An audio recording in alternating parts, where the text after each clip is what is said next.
Well, this is a really extraordinary honor for me. I spend most of my time in jails, in prisons, on death row. I spend most of my time in very low-income communities, in the projects, in places where there's a great deal of hopelessness. And being here at TED and seeing the stimulation, hearing it, has been very, very energizing to me. And one of the things that's emerged in my short time here is that TED has an identity. And you can actually say things here that have impacts around the world, and sometimes when it comes through TED, it has meaning and power that it doesn't have when it doesn't. And I mention that because I think identity is really important. And we've had some fantastic presentations, and I think what we've learned is that if you're a teacher, your words can be meaningful, but if you're a compassionate teacher, they can be especially meaningful. If you're a doctor, you can do some good things, but if you're a caring doctor, you can do some other things. And so I want to talk about the power of identity. And I didn't learn about this actually practicing law and doing the work that I do. I actually learned about this from my grandmother. I grew up in a house that was the traditional African-American home that was dominated by a matriarch, and that matriarch was my grandmother. She was tough, she was strong, she was powerful. She was the end of every argument in our family. She was the beginning of a lot of arguments in our family. She was the daughter of people who were actually enslaved. Her parents were born in slavery in Virginia in the 1840s. She was born in the 1880s, and the experience of slavery very much shaped the way she saw the world. My grandmother was tough, but she was also loving. When I would see her as a little boy, she'd come up to me and she'd give me these hugs, and she'd squeeze me so tight I could barely breathe. And then she'd let me go. And an hour or two later, if I saw her, she'd come over to me and she'd say, "Brian, do you still feel me hugging you?" And if I said no, she'd assault me again, and if I'd say yes, she'd leave me alone. And she just had this quality that you always wanted to be near her. And the only challenge was that she had 10 children. My mom was the youngest of her 10 kids, and sometimes when I would go and spend time with her, it'd be difficult to get her time and attention. My cousins would be running around everywhere, and I remember when I was about 8 or 9 years old, waking up one morning, going into the living room, and all of my cousins were running around, and my grandmother was sitting across the room staring at me. And at first I thought we were playing a game. And I would look at her and I'd smile, but she was very serious. And after about 15 or 20 minutes of this, she got up and she came across the room and she took me by the hand and she said, "Come on, Brian, you and I are going to have a talk." And I remember this just like it happened yesterday. I never will forget it. She took me out back and she said, "Brian, I'm going to tell you something, but you don't tell anybody what I tell you." I said, "Okay, Mom." She said, "Now you make sure you don't do that." I said, "Sure." Then she sat me down and she looked at me and she said, "I want you to know I've been watching you." And she said, "I think you're special." She said, "I think you can do anything you want to do." I will never forget it. And then she said, "I just need you to promise me 3 things, Brian." I said, "Okay, Mom." And she said, "The first thing I want you to promise me is that you'll always love your mom."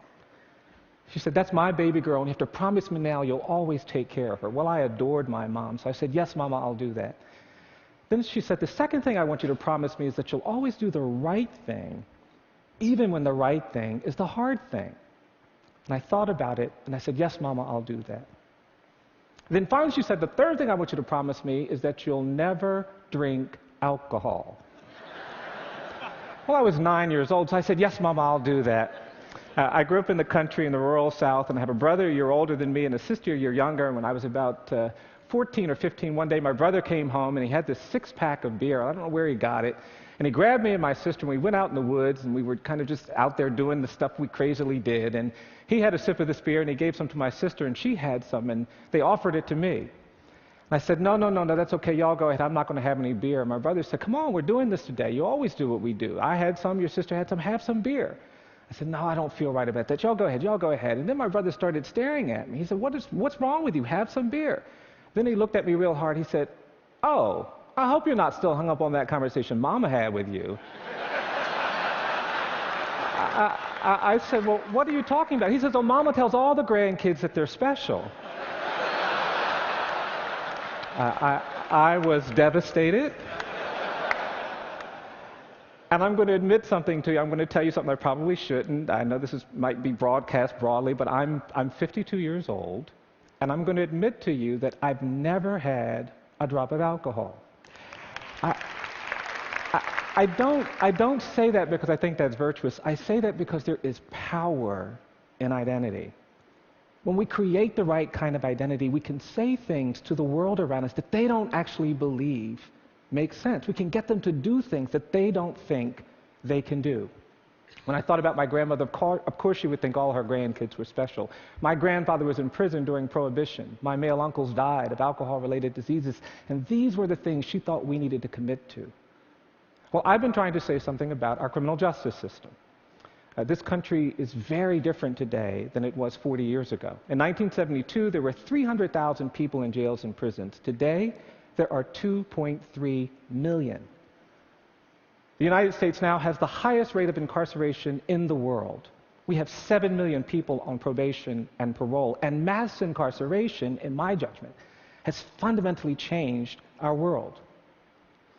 In poor communities and communities of color, there is this despair, there is this hopelessness that is being shaped by these outcomes. 1 out of 3 black men between the ages of 18 and 30 is in jail, in prison, on probation, or parole. In urban communities across this country, Los Angeles, Philadelphia, Baltimore, Washington, 50 to 60% of all young men of color are in jail or prison, or on probation and parole. Our system isn't just being shaped in these ways that seem to be distorting around race, they're also distorted by poverty. We have a system of justice in this country that treats you much better if you're rich and guilty than if you're poor and innocent. Wealth, not culpability, shapes outcomes. And yet we seem to be very comfortable. The politics of fear and anger has made us believe that these are problems that are not our problems. We've been disconnected.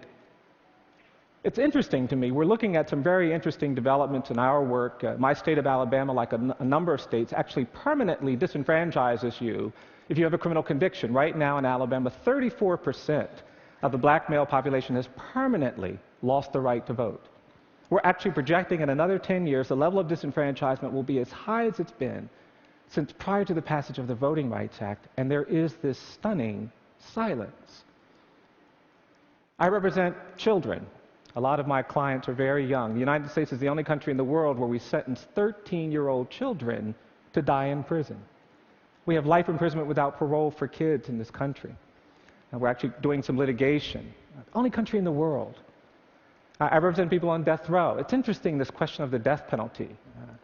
In many ways, we've been taught to think that the real question is, do people deserve to die for the crimes they've committed? And that's a very sensible question. But there's another way of thinking about where we are in our identity.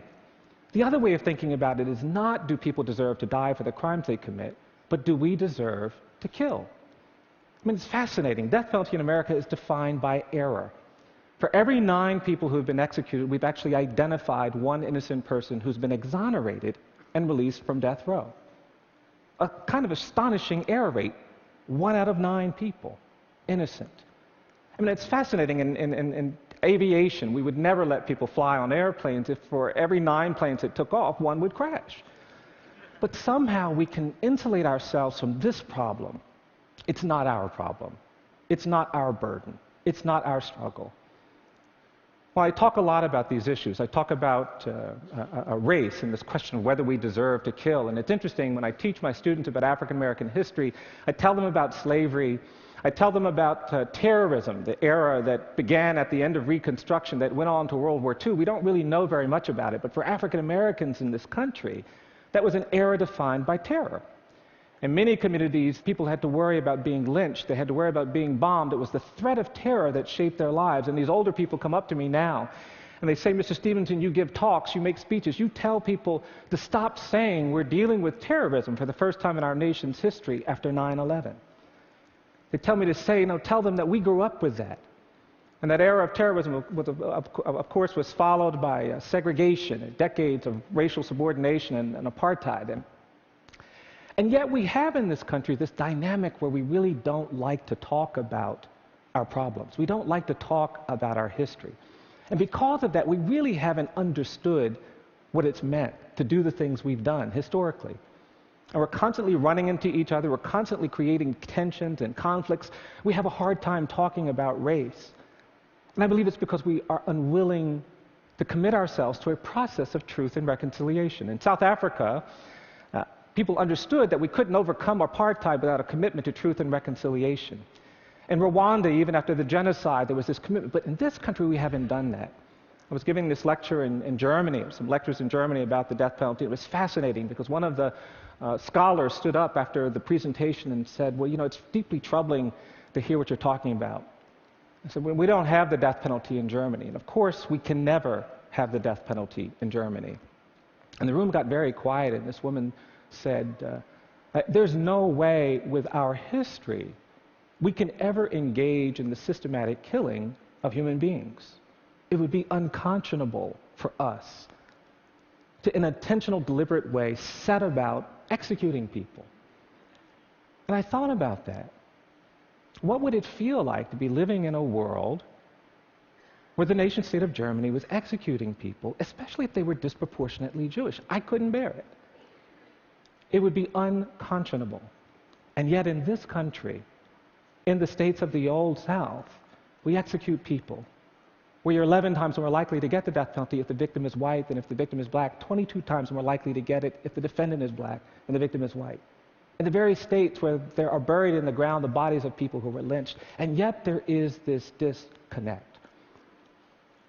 Well, I believe that our identity is at risk. That when we actually don't care about these difficult things, the positive and wonderful things are nonetheless implicated. We love innovation. We love technology. We love creativity. We love entertainment. But ultimately, those realities are shadowed by suffering, abuse, degradation, marginalization. And for me, it becomes necessary to integrate the two. Because ultimately, we are talking about a need to be more hopeful, more committed, more dedicated to the basic challenges of living in a complex world. And for me, that means spending time thinking and talking about the poor, the disadvantaged, those who will never get to TED. But thinking about them in a way that is integrated in our own lives. You know, ultimately, we all have to believe things we haven't seen. We do. As rational as we are, as committed to intellect as we are, innovation, creativity, development comes not from the ideas in our mind alone. They come from the ideas in our mind that are also fueled by some conviction in our heart. And it's that mind-heart connection that I believe compels us to not just be attentive to all the bright and dazzling things, but also the dark and difficult things. Václav Havel, the great Czech leader, talked about this. He said, when we were in Eastern Europe and dealing with oppression, we wanted all kinds of things, but mostly what we needed was hope, an orientation of the spirit, a willingness to sometimes be in hopeless places and be a witness. Well, that orientation of the spirit is very much at the core of what I believe even TED communities have to be engaged in. There is no disconnect around technology and design that will allow us to be fully human until we pay attention to suffering, to poverty, to exclusion, to unfairness, to injustice. Now, I will warn you that this kind of identity is a much more challenging identity than ones that don't pay attention to this. It will get to you. I had the great privilege when I was a young lawyer of meeting Rosa Parks, and Ms. Parks used to come back to Montgomery every now and then, and she would get together with two of her dearest friends, these older women, Johnny Carr, who was the organizer of the Montgomery bus boycott, an amazing African-American woman, and Virginia Durr, a white woman whose husband, Clifford Durr, represented Dr. King. And these women would get together and just talk. And every now and then Ms. Carr would call me and she'd say, Brian, Ms. Parks is coming to town and we're going to get together and talk. Do you want to come over and listen? And I'd say, yes, ma'am, I do. And she said, well, what are you going to do when you get here? I said, I'm going to listen. And I'd go over there, and I would just listen. It would be so energizing and so empowering. And one time I was over there listening to these women talk, and after a couple of hours, Ms. Parks turned to me and she said, now, Brian, tell me what the Equal Justice Initiative is. Tell me what you're trying to do. I began giving her my rap. I said, well, we're trying to challenge injustice. We're trying to help people who've been wrongly convicted. We're trying to confront bias and discrimination in the administration of criminal justice. We're trying to end life without parole sentences for children. We're trying to do something about the death penalty. We're trying to reduce the prison population. We're trying to end mass incarceration. I gave her my whole rap, and when I finished, she looked at me and she said, She said, that's going to make you tired, tired, tired. And that's when Miss Carr leaned forward. She put her finger on my face and she said, that's why you've got to be brave, brave, brave. And I actually believe that the TED community needs to be more courageous. We need to find ways to embrace these challenges, these problems, the suffering. Because ultimately, our humanity depends on everyone's humanity. I've learned very simple things doing the work that I do. It's just taught me very simple things. I've come to understand and to believe that each of us is more than the worst thing we've ever done. I believe that for every person on the planet. I think if somebody tells a lie, they're not just a liar. I think if somebody takes something that doesn't belong to them, they're not just a thief. I think even if you kill someone, you're not just a killer. And because of that, there's this basic human dignity that must be respected by law. I also believe that in many parts of this country, and certainly in many parts of this globe, that the opposite of poverty is not wealth. I don't believe that. I actually think in too many places, the opposite of poverty is justice. And finally, I believe that despite the fact that it is so dramatic and so beautiful and so inspiring and so stimulating, we will ultimately not be judged by our technology. We won't be judged by our design. We won't be judged by our intellect and reason. Ultimately, you judge the character of a society, not by how they treat the rich and the powerful and the privileged, but by how they treat the poor, the condemned, the incarcerated. Because it's in that nexus that we actually begin to understand truly profound things about who we are. I sometimes get out of balance. I'll end with this story. I sometimes push too hard. I do get tired, as we all do. Sometimes those ideas get ahead of our kind of thinking in ways that are important. And I've been representing these kids who've been sentenced to do these very harsh sentences, and I go to the jail and I see my client who's 13 and 14 and he's been certified to stand trial as an adult, and I start thinking, well, how did that happen? How can a judge turn you into something that you're not? And the judge has certified him as an adult, but I see this kid, and I was up too late one night and I started thinking, well, gosh, if the judge can turn you into something that you're not, the judge must have magic power. I said, yeah, Brian, the judge has some magic power. You should ask for some of that. And because I was up too late and wasn't thinking real straight, I started working on a motion. And I had a client who was 14 years old, a young, poor black kid, and I started working on this motion, and the head of the motion was a motion to try my poor 14-year-old black male client like a privileged white 75-year-old corporate executive.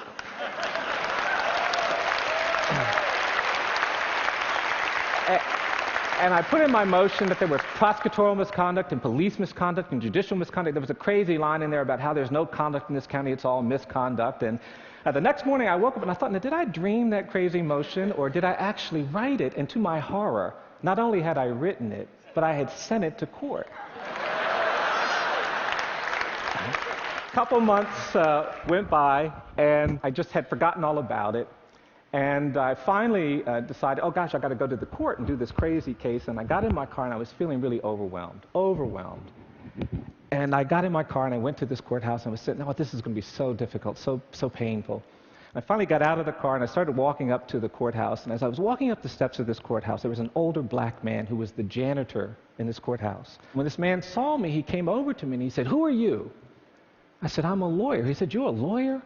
I said, yes, sir. And this man came over to me and he hugged me. And he whispered in my ear, he said, I'm so proud of you. And I have to tell you, it was energizing. It connected deeply with something in me about identity, about the capacity of every person to contribute to a community, to perspective that is hopeful. Well, I went into the courtroom, and as soon as I walked inside, the judge saw me coming in. He said, Mr. Stevenson, did you write this crazy motion? I said, yes, sir, I did. And we started arguing. People started coming in because they were just outraged. I had written these crazy things. And police officers were coming in, and assistant prosecutors and clerk workers. And before I knew it, the courtroom was filled with people angry that we were talking about race, that we were talking about poverty, that we were talking about inequality. And out of the corner of my eye, I could see this janitor pacing back and forth, and he kept looking through the window, and he could hear all of this hollering. He kept pacing back and forth. And finally, this older black man, with this very worried look on his face, came into the courtroom and sat down behind me, almost at counsel table. About 10 minutes later, the judge said we would take a break, and during the break, there was a deputy sheriff who was offended that the janitor had come into court. And this deputy jumped up and he ran over to this older black man. He said, "Jimmy, what are you doing in this courtroom?" This older black man stood up and he looked at that deputy and he looked at me and he said, "I came into this courtroom to tell this young man, keep your eyes on the prize, hold on." I've come to TED because I believe that many of you understand that the moral arc of the universe is long, but it bends toward justice. That we cannot be full, evolved human beings until we care about human rights and basic dignity. That all of our survival is tied to the survival of everyone. That our visions of technology and design and entertainment and creativity have to be married with the visions of humanity, compassion, and justice. And more than anything, for those of you who share that, I've simply come to tell you to keep your eyes on the prize. Hold on. Thank you very much.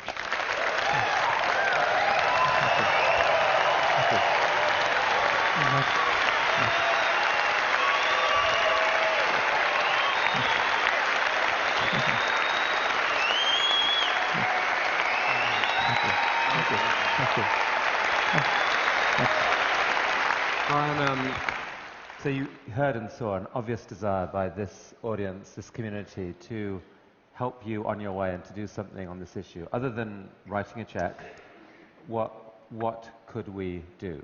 Well, there are opportunities all around us. If you live in the state of California, for example, there is a referendum coming up this spring where actually there's going to be an effort to redirect some of the money we spend on the politics of punishment. For example, here in California, we're going to spend $1 billion on the death penalty in the next 5 years. $1 billion.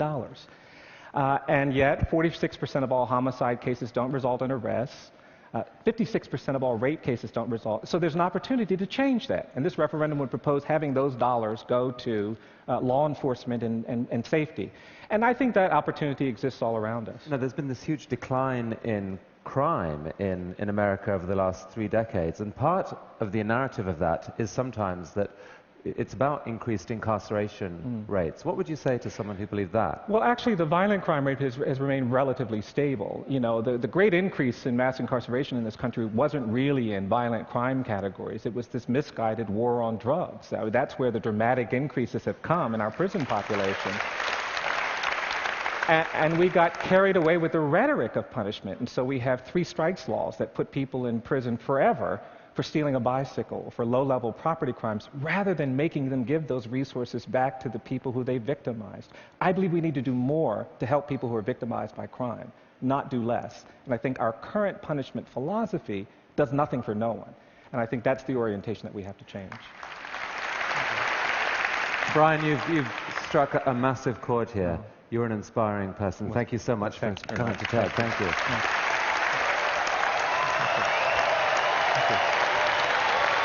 you.